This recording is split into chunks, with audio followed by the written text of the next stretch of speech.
चले चले चले चले चले कहानी, चले कहानी।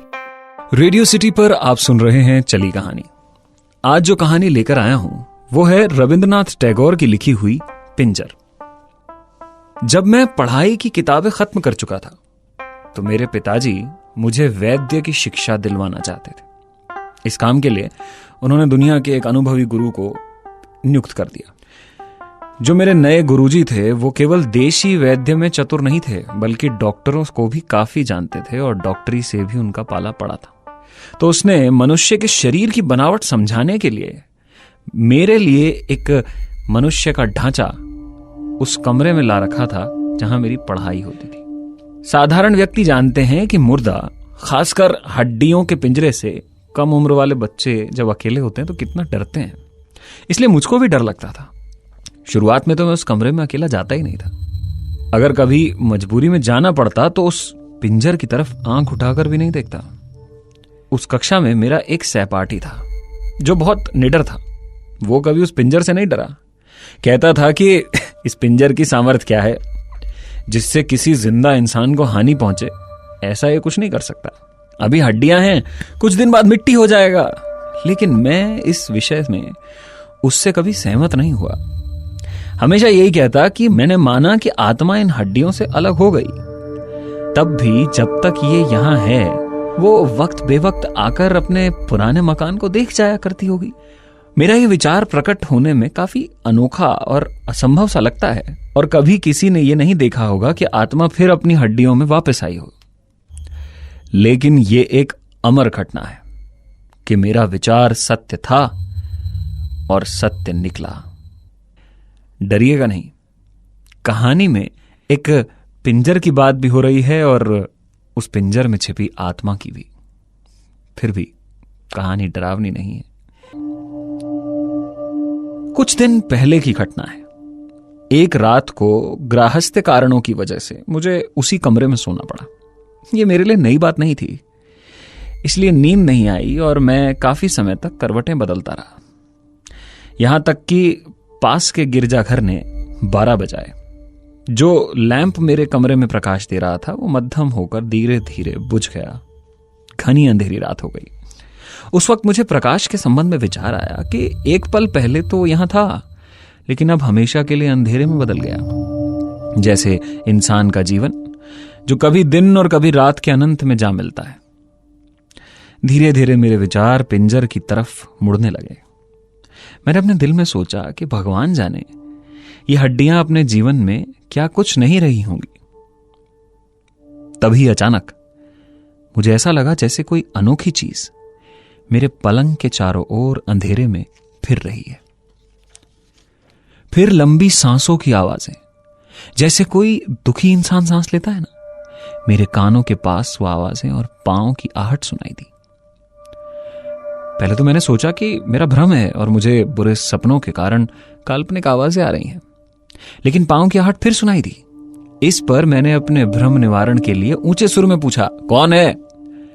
यह सुनकर वो अपरिचित शक्ल मेरे पास आई और बोली, मैं हूं, अपने पिंजर को देखने आई हूं। मैंने विचार किया कि मेरा कोई परिचित शायद मुझसे मजाक कर रहा है, इसलिए मैंने कहा कि यह कौन सा समय है पिंजर देखने का? सच सच बताओ, क्यों आई हो?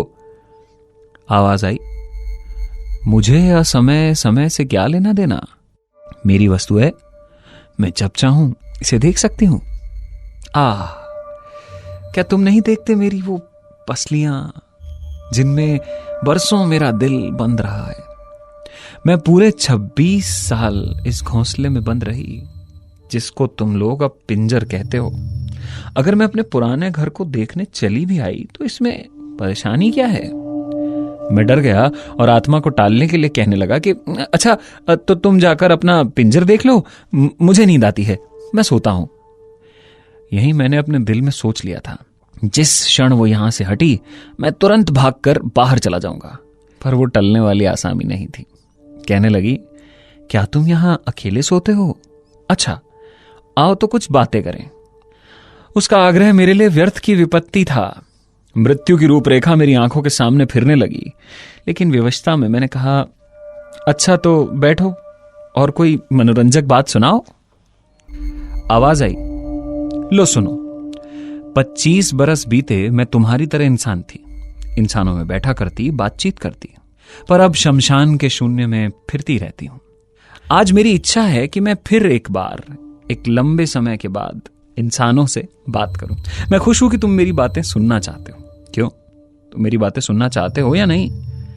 यह कहकर वो आगे की ओर आई और मुझे मालूम हुआ कि कोई मेरे पैरों के पास बैठा है।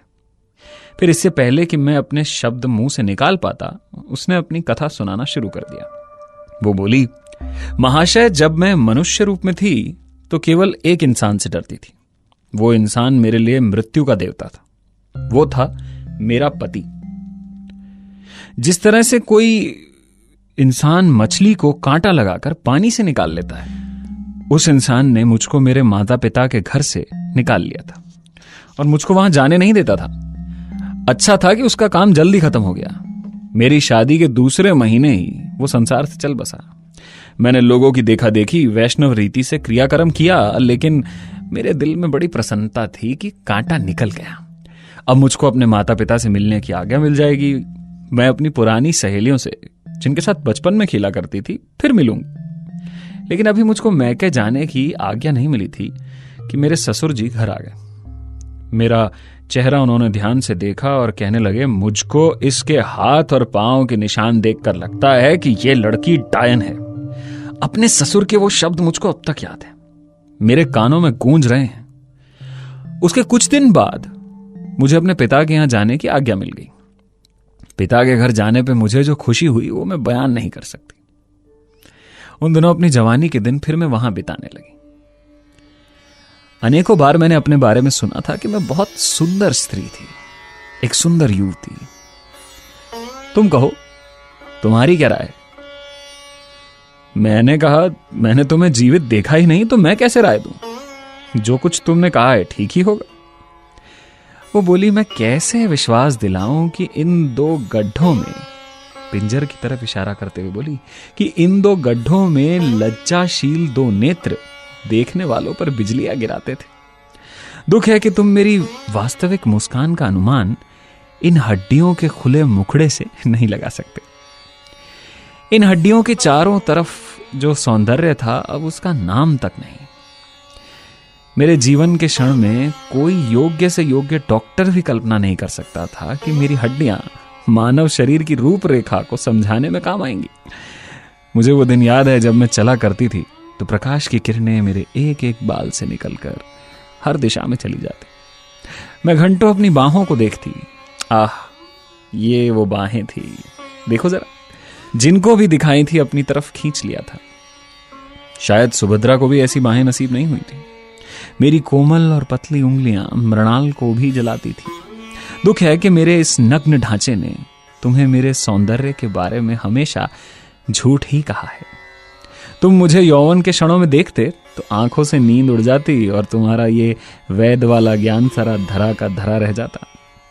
उसने कहानी का तारतम्य बनाते हुए कहा, मेरे भाई ने फैसला किया था कि वो विवाह नहीं करेगा, तो घर में मैं एक ही स्त्री थी। शाम के समय मैं बाग में छाया वाले पेड़ों के नीचे बैठा करती तो सितारे भी मुझे घूरते। ठंडी हवा मेरे पास से गुजरती तो मेरे साथ अटखेलियां करती। मैं अपने सौंदर्य पर घमंड करती और अनेकों बार सोचा करती कि जिस धरती पर मेरा पांव पड़ता है, अगर उसमें अनुभव करने की शक्ति होती तो वो भी खुशी से फूली नहीं समाती। कभी कहती, संसार के संपूर्ण प्रेमी युवक घास की तरह मेरे पैरों में पड़े हैं। अब ये संपूर्ण विचार मुझको अनेक बार विफल करते हैं और कहते हैं मुझसे कि आह, क्या था और क्या हो गया। वो अपनी कहानी आगे सुनाने लगी। बोली, मेरे भाई का एक दोस्त था सतीश कुमार, जिसने मेडिकल कॉलेज में डॉक्टरी का प्रमाण पत्र प्राप्त किया था। वो हमारा घरेलू डॉक्टर भी था।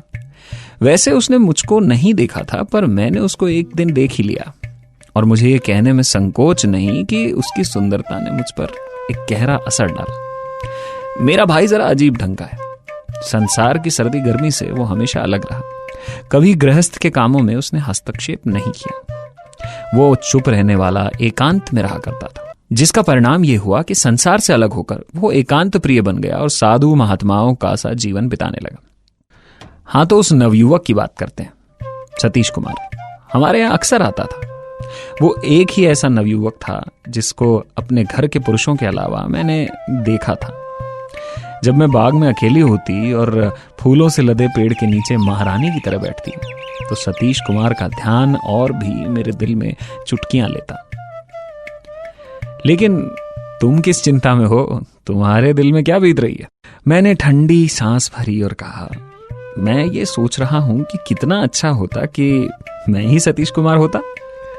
वो हंसकर बोली, अच्छा, पहले मेरी कहानी सुन लो, फिर प्रेमालाप करना। एक दिन बारिश हो रही थी, मुझे कुछ बुखार था।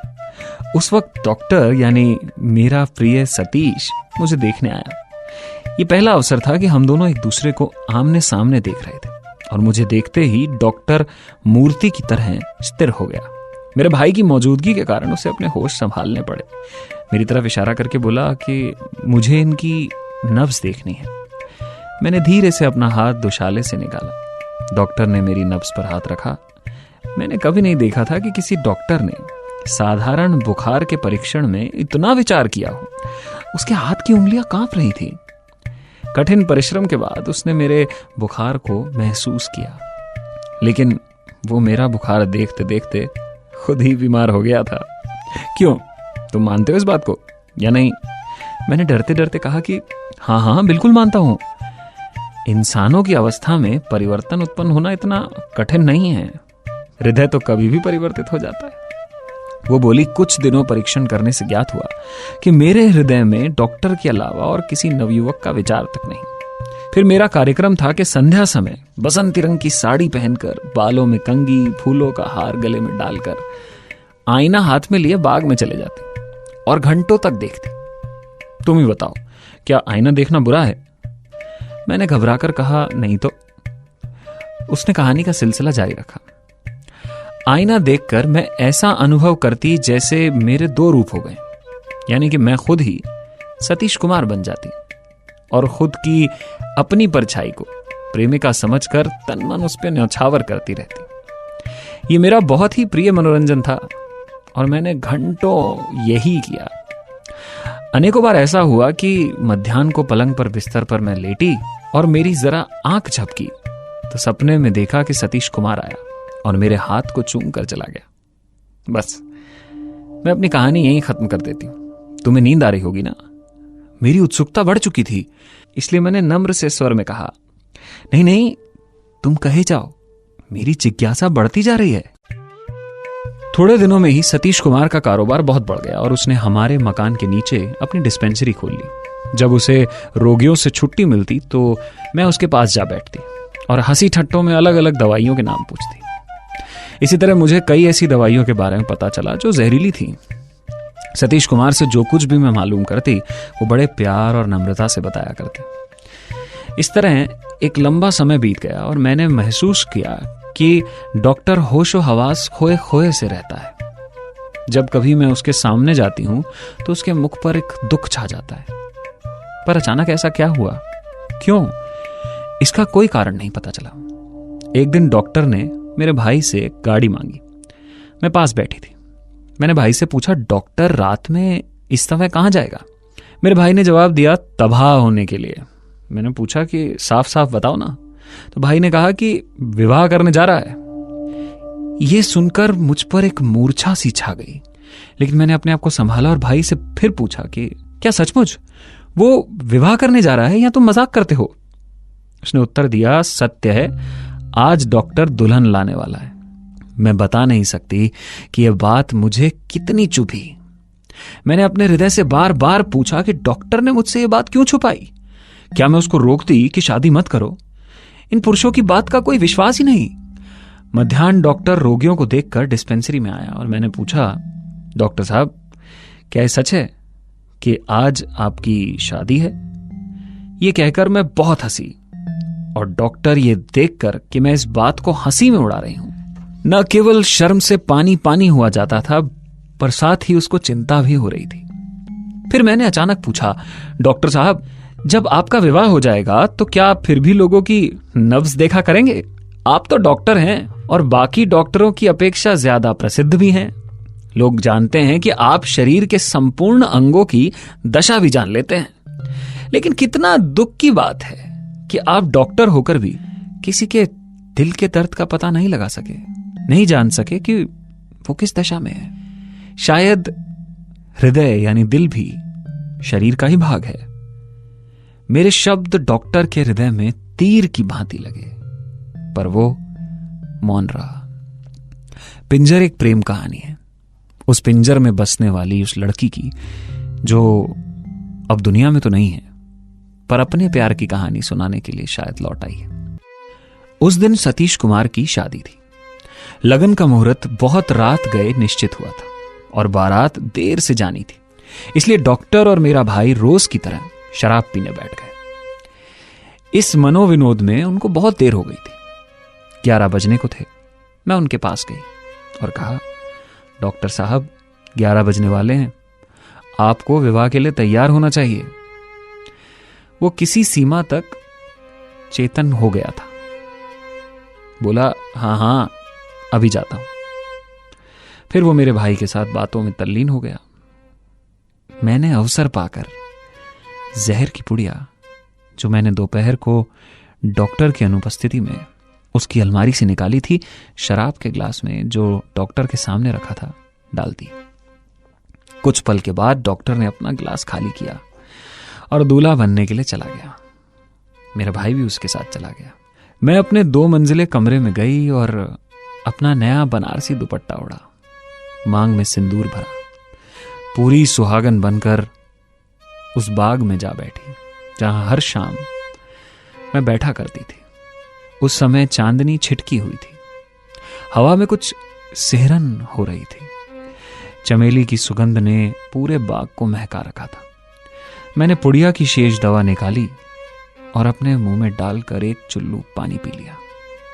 थोड़ी देर में मेरे सर में चक्कर आने लगा, आंखों में धुंधलापन छाने लगा, चांद का प्रकाश मध्यम होने लगा और जमीन और आकाश, बेल बूटे, अब मेरा घर जहां मैंने उम्र बिताई थी, धीरे धीरे सब लुप्त होते चले गए, दूर होते चले गए और मैं एक मीठी नींद सो गई। 1.5 साल के बाद सुख स्वप्न से चौंकी तो मैंने क्या देखा कि 3 विद्यार्थी मेरी हड्डियों से डॉक्टरी शिक्षा प्राप्त कर रहे हैं और एक अध्यापक मेरी छाती की ओर बेंत से संकेत करके लड़कों को अलग अलग हड्डियों के नाम बता रहा है और कहता है, यहां हृदय रहता है जो विवाह और दुख के समय धड़का करता है, और ये वो स्थान है जहां उठती जवानी के समय फूल निकलते हैं, इसे हृदय कहते हैं। अच्छा, अब मेरी कहानी समाप्त होती है, मैं विदा होती हूं, तुम सो जाओ।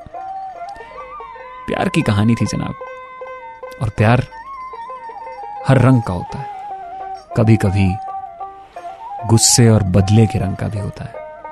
प्यार है, सबको अलग तरह का होता है। ये कहानी है रविंद्रनाथ टैगोर की लिखी पिंजर। जल्द लौटूंगा एक और कहानी लेकर चली कहानी में। चले चले चले चले चले चले चले कहानी, चली कहानी, चली कहानी।